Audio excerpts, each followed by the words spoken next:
Got them hard things on. Digs down. Oh, fucking tired. Go stand where you were standing. Make sure I can see you. You better goddamn be able to see me. Ha! No. No? I can see you, but not your head.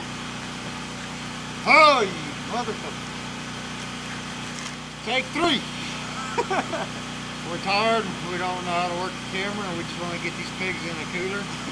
James didn't leave us a tripod. Yeah, he wants to go take a trip off to Vegas, but he don't want to be here when the hunting starts. It's 2018, it's opening day of bow season. We had a pretty good bow hunt, 3 pigs. Got a good one, got a 110-pounder field dressed. Decided he wanted to run off, and we had to go track him down about 100, 125 yards. Found them, good old swackers, did the job. First bow kill, shot the brown one first, was unsure about the shot, dark, barely see. So I took a shot on this one. This one ran about 10 yards and died, and that one ran probably about 75 yards and found him in a bush. Bohemian Hunting Club. Well, anybody else want to clean these pigs?